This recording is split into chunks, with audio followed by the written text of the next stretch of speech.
नमस्कार दर्शक मित्रों, मेरा नाम है doctor Parth Joshi, centre head Indira hospital Ahmedabad. आज इस फेसबुक लाइव सेशन के दौरान मैं बहुत उपयोगी जानकारी आपके साथ शेयर करना चाहता हूं। विषय है क्या होता है आईवीएफ और कब हमें आईवीएफ का चयन कर लेना चाहिए अपनी उम्र और समय बिगाड़े बिना। तो उसी सेशन पे मैं आपके साथ आज बातचीत करूंगा। इस सेशन के दौरान मैं पूरी जानकारी इस विषय में आपको देने का प्रयास करूंगा। इसके बावजूद आपके कोई अलग से क्वेश्चन है, आप अपने रिपोर्ट्स हमें दिखाना चाहते हैं, तो नीचे लिखे गए नंबर पे कांटेक्ट करें, मैसेज करें या कमेंट बॉक्स में मैसेज भी कर सकते हैं।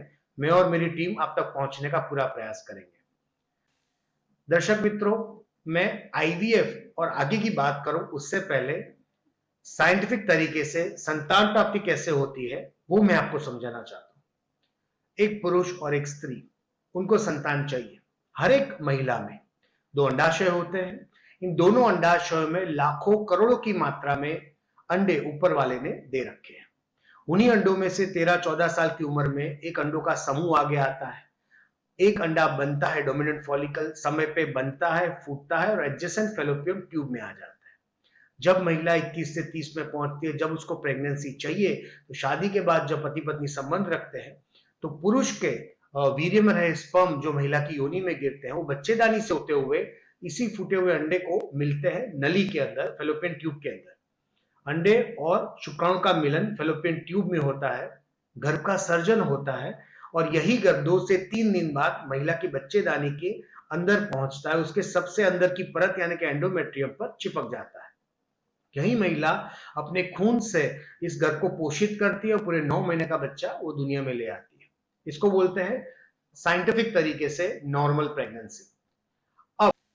अब किसी कारणवश ये संतान प्राप्ति नहीं हो पाती, अलग अलग तरीकों के इलाज बरसों से चले आ रहे हैं, पर आज से 42 साल पहले निसंतानता के उपचार में रेवोल्यूशन लाने वाली पद्धति यानी कि आईवीएफ का निजात हुआ था।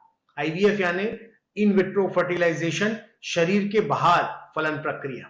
तो 1978 में आईवीएफ क्यों ढूंढा गया था और आईवीएफ होता क्या है वो मैं आपको बताता हूं।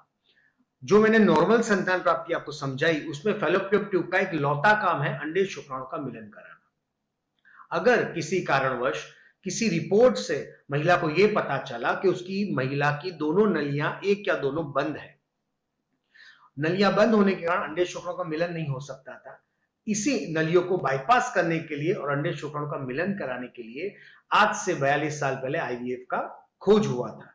तो आईवीएफ क्या है मैं आपको साइंटिफिक तरीके से समझाता हूं। आईवीएफ में महिला के दोनों अंडाशय में नेचुरली एक अंडा बनता है या मैक्सिमम 2 अंडे बनते हैं। आईवीएफ में ज्यादा अंडे चाहिए, ज्यादा अंडों से हम ज्यादा गर्भ का सर्जन कर सकते हैं। तो आईवीएफ में महिला को माहवारी के सेकंड डे ऑनवर्ड्स 10 दिन 12 दिन गोनेडोट्रोफिन्स के इंजेक्शन दिए जाते हैं। इन इंजेक्शन की मदद से दोनों अंडाशयों में एक साथ अंडे तैयार होते हैं। सोनोग्राफिक फॉलिकुलर मॉनिटरिंग की जाती है। जब ये दोनों साइड अंडे मैच्योर साइज के हो जाते हैं तब महिला को आधे घंटे के लिए बेहोश करके नीचे से सोनोग्राफी के माध्यम से अंडों को कोई भी टांके चीरे के बगैर निकाल दिया जाता है। इस प्रक्रिया को ओवम पिकअप बोलते हैं, जो कोई बड़ा ऑपरेशन नहीं है, उसमें कोई टांका चीरा नहीं आता है। इस प्रक्रिया से अंडे लेबोरेटरी में आ जाते हैं। उन अंडों में से अच्छे अंडों को अलग किया गया। उसी टाइम पे पति ने वीर्य का सैंपल दिया, उनमें से भी अच्छे स्पर्म को अलग किए गए। अंडे स्पर्म का मिलन जो नेचुरली शरीर में फैलोपियन ट्यूब में होता है उसी को बाईपास करने के लिए आईवीएफ ढूंढा गया था। तो उसी गर्भ का सर्जन लेबोरेटरी में निष्णात एम्ब्रियोलॉजिस्ट ने माइक्रोस्कोप के अंदर किया, गर्भ का सर्जन किया और उनमें से जो गर्भ बनते हैं उसको 1 दिन 2 दिन 3 दिन देख के महिला की बच्चेदानी में प्रत्यारोपित कर दिया जाता है और उसके बाद वो गर्भ अगर महिला की बच्चेदानी में चिपक जाते हैं तो प्रेगनेंसी में परावर्तित होते हैं। इसी प्रक्रिया को सादी भाषा में साइंटिफिक तरीके से मैं कहूंगा आईवीएफ यानी कि इन विट्रो फर्टिलाइजेशन। यह आईवीएफ प्रक्रिया नलियों को बाईपास करने के लिए 1978 में लंदन में ढूंढी गई थी और उससे सबसे पहली जिंदा बच्ची लुइस ब्राउन का जन्म हुआ था। ये तो बात हो गई आईवीएफ की, जो आज से 42 साल पुरानी पद्धति है, ढूंढी गई थी बंद नलियों के लिए।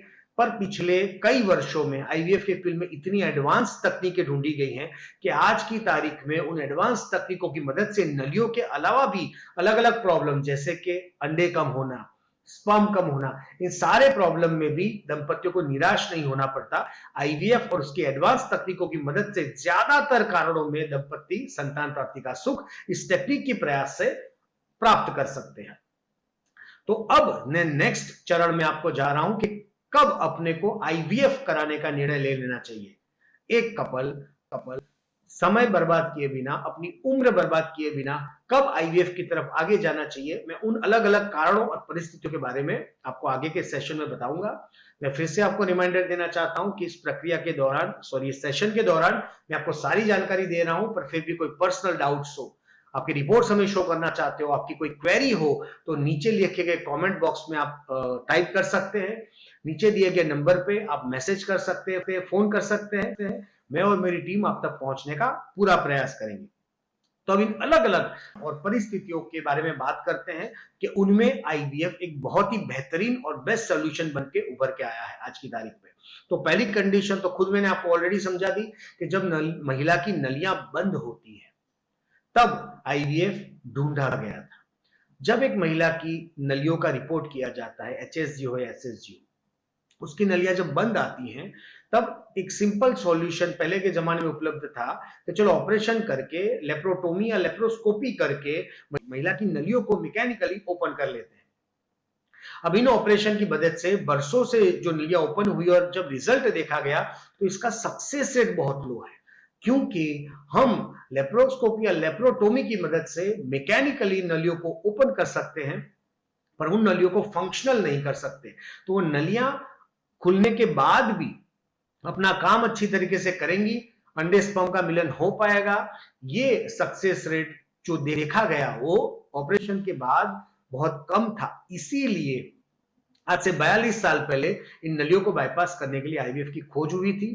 तो आज की तारीख में ऑपरेशन करवाने की बजाय आप आईवीएफ का चयन कीजिए बंद नलियों में, जो कम से कम समय में अच्छे से अच्छे सक्सेस रेट के साथ विदाउट एनी ऑपरेशन आपको संतान प्राप्ति दे सकते हैं। तो पहला जो कंडीशन मैंने आपको बताया, बंद नलियां, उसमें आईवीएफ बेस्ट सॉल्यूशन उपलब्ध है आज की तारीख में। सेकंड कारण की तरफ चलते हैं कि जब महिला के अंडाशय में रहा ओवेरियन रिजर्व कम हो रहा हो। महिलाओं को ऊपर वाले ने फिक्स डिपॉजिट की तरह अंडे दे रखे हैं। 13 साल की उम्र से लेके 40-45 साल की उम्र में ये पूरे अंडे खर्च हो जाते हैं। तो उम्र की बात करें तो 21 से 30 साल की उम्र महिलाओं के लिए संतान प्राप्ति के लिए बेस्ट होती है, और उसके बाद धीरे धीरे करके ओवेरियन रिजर्व कम होने लगता है और 40 के करीब खत्म हो जाता है। 45-48 के बीच में महिला मेनोपॉज में चली जाती है। तो आज की तारीख में 3D 4D सोनोग्राफी में एंट्रल फॉलिकल काउंट करके या फिर एएमएच का रिपोर्ट करके बहुत सरलता से हम जान सकते हैं कि महिला का ओवेरियन रिजर्व कितना बचा है।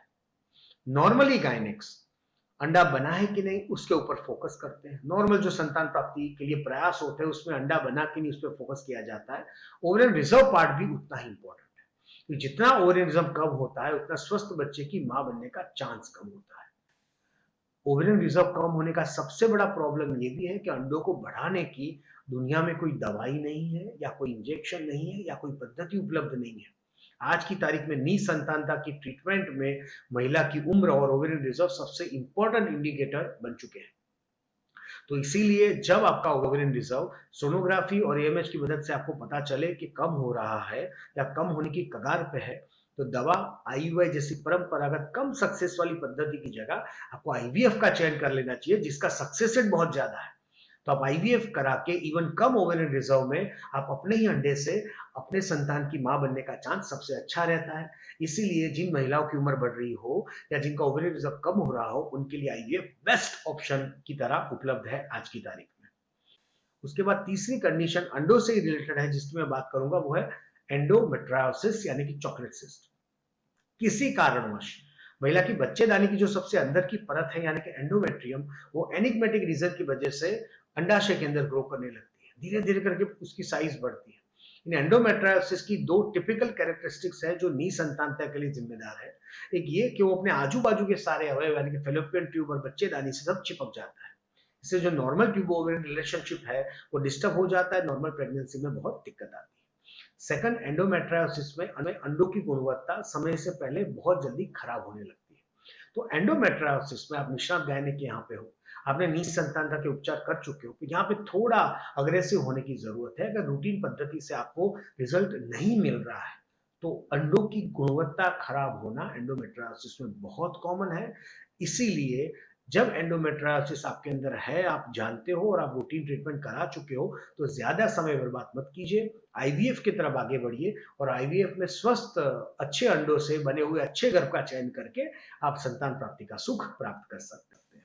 तो ये तीसरी कंडीशन होगी। उसके बाद बात करते हैं इसी एंडोमेट्रियोसिस से रिलेटेड एडिनोमायोसिस के बारे में। वही बच्चेदानी की परत बाहर झड़ने की बजाय अगर बच्चेदानी के अंदर ग्रो करने लगती है तो उसको बोलते हैं एडिनोमायोसिस, यानी कि बच्चेदानी की सूजन। ये बच्चेदानी की सूजन एज सच काफी कॉमन प्रॉब्लम है, पर निसंतानता और एंडोमेट्रियोसिस का एडिनोमायोसिस का क्या रिलेशन है वो मैं आपके साथ डिस्कस करना चाहूंगा। एडिनोमायोसिस में सबसे ज्यादा प्रॉब्लम होती है इम्प्लांटेशन के अंदर। प्रेगनेंसी रहती नहीं है क्योंकि गर्भ चिपक नहीं पाते, और अगर गर्भ चिपक भी जाते हैं तो अर्ली प्रेगनेंसी फेलियर यानी कि अबॉर्शन होने के चांस बढ़ जाते हैं, क्योंकि पूरा एंडोमेट्रियम का जो रिसेप्टिविटी है वो अल्टर हो जाता है एडिनोमायोसिस कंडीशन में। अब आईवीएफ में एडिनोमायोसिस कैसे कार्य है? आईवीएफ में हम पहले अंडे निकाल के गर्भ बना लेते हैं और उस बने हुए गर्भ को फ्रीज कर लेते हैं। उसके बाद एडिनोमायोसिस को यानी कि सूजन को टेम्पररी इंजेक्शनों की मदद से दबाया जाता है, इस सूजन को कम किया जाता है और उसके बाद हम उस गर्भ को उस ठीक हुई बच्चेदानी में प्रत्यारोपित करते हैं, जिससे प्रेगनेंसी रहने का चांस बढ़ जाता है और प्रेगनेंसी के दौरान अर्ली प्रेगनेंसी फेलियर यानी कि अबॉर्शन होने का चांस काफी कम हो जाता है। मतलब एडिनोमायोसिस यानी कि बच्चेदानी की सूजन के प्रॉब्लम से आप ग्रसित हो, आपको ये पता है ऑलरेडी, आप रूटीन ट्रीटमेंट करा चुके हो, रिजल्ट नहीं मिल रहा, या फिर एडिनोमायोसिस है, प्रेग्नेंट भी हो जाते हो पर अबॉर्शन होते रहते हैं, तो आपको निष्णात आईवीएफ कंसल्टेंट के पास जाना चाहिए। और आईवीएफ में एडिनोमायोसिस का जो प्रॉब्लम के अंदर जो अलग अलग प्रोटोकॉल्स उपलब्ध है, जो मैंने आपको ऑलरेडी समझाया, उसमें अच्छी प्रेगनेंसी पूरा 9 महीना निकलने के चांस बहुत बढ़ जाते हैं। उसके बाद हम एक और कंडीशन पे आते हैं, एडिनोमायोसिस जिसको बच्चेदानी की सूजन बोलते हैं। इसी की तरह बच्चेदानी की गांठें यानी फाइब्रॉइड, सिंगल फाइब्रोड है, बड़ा फाइब्रोड है, लेप्रोस्कोपी से ऑपरेबल फाइब्रोड है, तो ज्यादातर कपल्स ऑपरेशन करा के उस फाइब्रोड को रिमूव करा देते हैं। पर कई बार रिकरेंट फाइब्रोड्स, छोटे छोटे मल्टीपल फाइब्रोड्स जो ऑपरेशन से भी निकालना संभव नहीं होता और ऐसे में प्रेगनेंसी भी नहीं रहती या अबॉर्शन बार बार होते रहते हैं, ऐसे कपल्स के लिए सेम एडिनोमायोसिस की तरह फाइब्रोइड में भी एक प्रोटोकॉल है, जिसमें हम पहले अंडे निकाल के गर्भ बना लेते हैं, गर्भ को फ्रीज कर लेते हैं और फिर इंजेक्शंस की मदद से टेम्पररी इन बच्चेदानी की गांठों की साइज को कम कर देते हैं, जिनसे उनकी जो विक्रमित असर है गर्भ के ऊपर प्रेगनेंसी को, वो काफी कम हो जाती है, जिससे बाद में इंजेक्शन के बाद में गर्भ को जब प्रत्यारोपित किया जाए तो प्रेगनेंसी का चांस बढ़ जाता है और अबॉर्शन का चांस कम हो जाता है। मतलब मल्टीपल फाइब्रोइड्स हैं या फिर ऐसे इनऑपरेबल फाइब्रोइड्स वाली कंडीशन है या फिर ऑपरेशन कराने के बाद भी काफी समय तक आपको रिजल्ट नहीं मिल रहा है, तो ऐसे केसेस में आईवीएफ आपको अच्छे तरीके से सक्सेस रेट की तरफ ले जा सकता है। तो ये बच्चेदानी की 2 कंडीशन मैंने आपके साथ डिस्कस की। अब पुरुष की तरफ चलते हैं कि पुरुष में एक बहुत इंपॉर्टेंट और एक लौती जांच है उनकी निसंतानता के लिए, वो है वीर्य की जांच, सीमेन एनालिसिस। सीमेन एनालिसिस में निष्णात एंड्रोलॉजिस्ट माइक्रोस्कोप के अंडर सीमेन को एग्जामिन करते हैं, तो उसमें मेनली 4 चीजें देखी जाती हैं। टोटल स्पर्म काउंट कितने हैं, उनमें से गतिशील कितने हैं, जिंदा कितने हैं और नॉर्मल स्ट्रक्चर वाले कितने हैं। इन चारों पैरामीटर्स में से कुछ भी गड़बड़ हो तो संतान प्राप्ति नहीं हो पाती है, बहुत दिक्कतें होती है। स्पर्म के लिए जो भी दवाएं उपलब्ध है वो भी टेम्पररी रिलीफ देती है। मतलब इस केस में जिनके स्पर्म पैरामीटर्स कॉम्प्रोमाइज्ड हैं, उन केस में मैं आपको दंपतियों को ये सलाह देना चाहूंगा कि आप निष्णात गायनेक के पास हो, उनके सुपरविजन में आपने 3 महीना, 6 महीना, 1 साल तक दवाई ली है, फिर भी आपको इच्छित रिजल्ट नहीं मिल रहा, आपकी वाइफ प्रेग्नेंट नहीं हो रही है, तो अपने स्पर्म को बढ़ाने के चक्कर में अपनी और अपनी वाइफ की उम्र मत खराब कीजिए। आप जितने स्पर्म हैं उसमें से आपको संतान प्राप्ति कराई जा सकती है। आज की तारीख में आईवीएफ की एक एडवांस पद्धति इक्सी टेक्नोलॉजी उपलब्ध है, जो कम से कम स्पर्म में भी एक पुरुष को अपने स्पर्म से इच्छित संतान की संतान प्राप्ति करा सकते हैं। तो इसीलिए स्पर्म पैरामीटर जब कॉम्प्रोमाइज हो, एक बहुत अच्छा इंडिकेशन हो जाता है कि आप अपने समय, दवा और आईयूआई जैसी लो सक्सेस वाली टेक्निक्स के पीछे ज्यादा बर्बाद मत करें। आप अच्छे से अच्छी टेक्निक यानी कि आईवीएफ में इक्सी टेक्निक का फायदा उठाएं और संतान प्राप्ति का सुख प्राप्त कर सकते हैं। ये बात हो गई पुरुष और स्त्री में अलग अलग कंडीशंस की जिनमें आपको जल्दी से जल्दी आईवीएफ कराना चाहिए अपनी संतान प्राप्ति के लिए। अब कुछ 3 डिफरेंट कंडीशंस की मैं आपके साथ चर्चा करूंगा। एक कंडीशन है 4 बार आईयूआई फेल हो चुका है। आईयूआई क्या है वो मैं आपको पहले बताता हूं। आईयूआई में महिला का अंडा दवाई से बनाने के बाद, सोनोग्राफी करने के बाद, फॉलिकुलर मॉनिटरिंग के बाद जब अंडा मैच्योर साइज का हो जाता है तब महिला को इंजेक्शन देके उस अंडे को फूटने का इंजेक्शन दिया जाता है और उसके 36 घंटे बाद पुरुष के वीर्य के सैंपल को लेकर लेबोरेटरी में प्रोसेस करके अच्छा सीमेन सैंपल महिला की बच्चेदानी में पिपेट के माध्यम से प्रत्यारोपित कर दिया जाता है। फिर अंडे स्पर्म का मिलन नेचुरली होता है और नॉर्मल प्रेगनेंसी आगे बढ़ती है। ये आईयूआई प्रक्रिया है। आईयूआई प्रक्रिया में एक बार पति का वीर्य का सैंपल प्रोसेस करके महिला की बच्चेदानी के डालने के बाद पूरा प्रोसेस शरीर में नेचुरल तरीके से होता है, तो इसका सक्सेस रेट लिमिटेड है। 12 to 14% पर साइकिल पर कपल जितना सक्सेस रेट आप एक्सपेक्ट कर सकते हो। तो वर्ल्ड की स्टडीज कहती है कि 3 से 4 साइकिल आपकी ऑलरेडी फेल हो चुकी है, आप अच्छे सेंटर में करा रहे हो, उसके बाद भी अगर आपको रिजल्ट ना मिले तो ज्यादा समय आईयूआई के पीछे ना बर्बाद करें। उससे बेटर सक्सेस वाली चीज टेक्निक आईवीएफ के ऊपर आपको शिफ्ट हो जाना चाहिए। आईवीएफ आपको जल्दी से जल्दी प्रेगनेंसी का सुख प्राप्त करा सकती है। तो ये पहली कंडीशन मैंने बोली आपको, 3 आईयूआई फेलियर्स, 3 और मोर आईयूआई फेलियर्स। उसके बाद क्या करें वो मैंने आपको समझाया। सेकंड भी एक खराब परिस्थिति है जिसको बोलते हैं रिकरेंट प्रेगनेंसी लॉस, बार बार अबॉर्शंस। ये किसी भी कपल के लिए बहुत दुखदायक होता है कि प्रेगनेंसी लग तो जाती है पर 2 महीने पे 3 महीने पे अबॉर्ट हो जाती है, एक अच्छा बच्चा हाथ में नहीं आ पाता। रिकरेंट प्रेगनेंसी लॉस में बहुत सारे कारण हैं जिसके लिए अलग से सेशन में आपके साथ बाद में करूंगा, पर आज की तारीख में मैं आपको बताऊं अलग अलग रिपोर्ट्स करने के बाद रिकरेंट प्रेगनेंसी में ज्यादातर कारण में पुरुष के स्पर्म की क्वालिटी, अंडे के रिजर्व या उसकी क्वालिटी, या पुरुष और स्त्री में जेनेटिक प्रॉब्लम्स, ये कारण बहुत कॉमनली उभर के आते हैं। तो आरपीएल के केस में आईवीएफ करने से क्या फायदा होता है? आईवीएफ में हम अंडे का चयन करते हैं, स्वस्थ स्पर्म का चयन करते हैं, स्वस्थ अंडे और स्पर्म का मिलन भी हम करा सकते हैं, अच्छे से अच्छे गर्भ का चयन भी हम कर सकते हैं। मतलब हर एक लेवल पे सिलेक्शन का ऑप्शन आपको मिलता है जिससे खराब क्वालिटी का अंडा, स्पर्म और गर्भ को हम निष्कासित कर सकते हैं। ये स्वस्थ दिखते हुए गर्भ को भी हम प्री इम्प्लांटेशन जेनेटिक स्क्रीनिंग की मदद से उसके बाहर के लेयर की बायोप्सी करके वो गर्भ जेनेटिकली स्वस्थ है कि नहीं वो जानने के बाद महिला के अंदर प्रत्यारोपित कर सकते हैं। तो ओवरऑल आरपीएल के केस में जहां महिला के और पुरुष के गैमेट्स का क्वालिटी का प्रॉब्लम हो या फिर जेनेटिक प्रॉब्लम हो, उन सारे केसेस में आईवीएफ बहुत अच्छे से अच्छा सक्सेस प्रदान करता है। और सक्सेस के अलावा 3 महीने के बियॉन्ड प्रेगनेंसी जाके 9 महीने का स्वस्थ बच्चा आपके हाथ में आए उसका चांस भी बहुत बढ़ जाता है।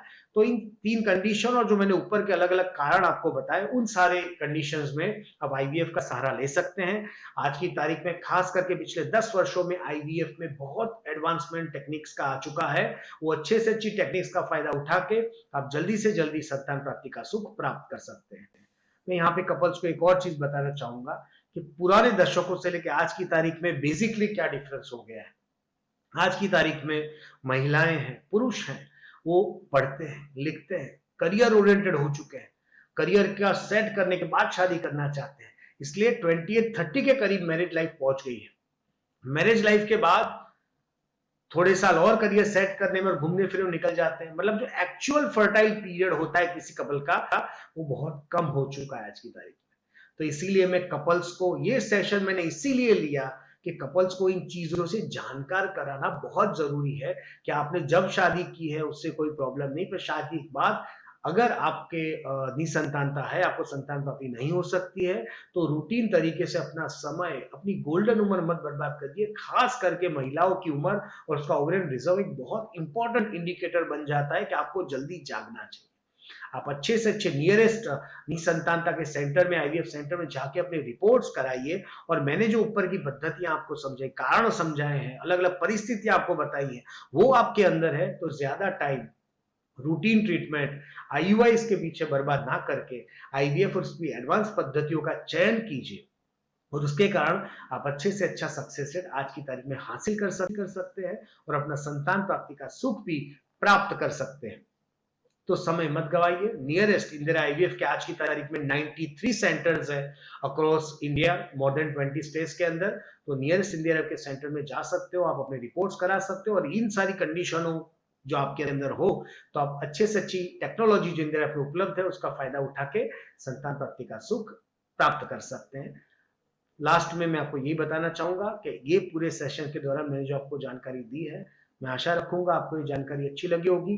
पर इसमें से अगर कुछ और आपकी क्वेरी है, आपके पर्सनल रिपोर्ट्स आप हमें शो करना चाहते हैं, कुछ अलग आपका क्वेश्चन है निसंतानता के बारे में जो आप हमारे साथ शेयर करना चाहते हैं, तो नीचे लिखे गए कमेंट बॉक्स में आप टाइप कर सकते हैं। नीचे दिए गए नंबर पे आप मैसेज करें या कॉल करें, मैं और मेरी टीम आप तक पहुंचने का और आपको जवाब देकर संतुष्ट करने का पूरा प्रयास करेंगे। थैंक यू वेरी मच इस सेशन को शांति से सुनने के लिए। स्वस्थ रहिए, निरोगी रहिए।